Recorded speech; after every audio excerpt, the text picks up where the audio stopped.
கடன் தொல்லையில் இருந்து விடுபட ராசிக்குரிய பரிகாரங்கள். மேஷராசி தயிரை கொண்டு ஏதேனும் மஞ்சள் நிற இனிப்பு பண்டம் செய்து ஒவ்வொரு வெள்ளியும் மாலை வேளையில் பசுவிற்கு கொடுத்து வர கடன்கள் நீங்கி வளம் பெறலாம்.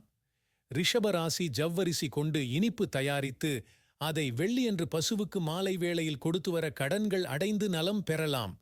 மிதுன ராசி தினசரி சிறிது தயிர் சேர்த்து குளித்து வர கடன்கள் நீங்கும். மாலை வேளையில் சூரிய அஸ்தமனத்துக்கு முன் செய்து வரவும். கடகராசி ஒவ்வொரு ஞாயிறும் சிறிது வெல்லக்கட்டியை ஓடும் நீரில் விடவும்.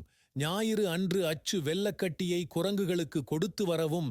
சிம்ம ராசி ஒவ்வொரு சனிக்கிழமையும் அரச மரத்தடியில் மண் அகலில் நல்லெண்ணெய் ஊற்றி கருப்பு திரி கொண்டு 8 விளக்குகள் ஏற்றி வர கடன்கள் அடைய வழி பிறக்கும். கன்னிராசி சனிக்கிழமைகளில் உளுந்து வடை தானம் செய்யவும். நீங்கள் உண்ணக்கூடாது.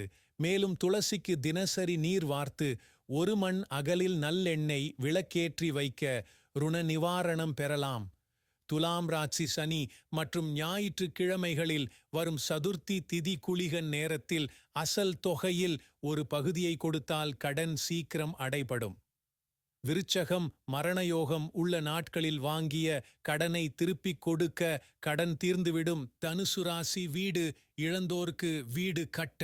செவ்வாய்க்கிழமைகளில் செங்கல்கள் முடிந்த அளவு வாங்கி கொடுக்க கடன்கள் அடைந்து நிம்மதி பெறலாம்.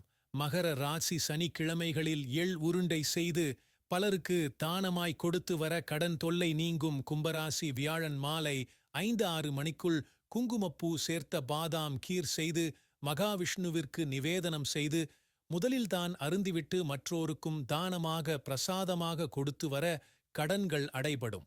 மீன ராசி தொழு நோயாளிகளுக்கு சப்பாத்தியை தானமாக செவ்வாய்க்கிழமை மதியம் 1 அல்லது இரவு 8-9 மணிக்குள் கொடுத்து வர கடன்கள் வேகமாக அடைபடும்.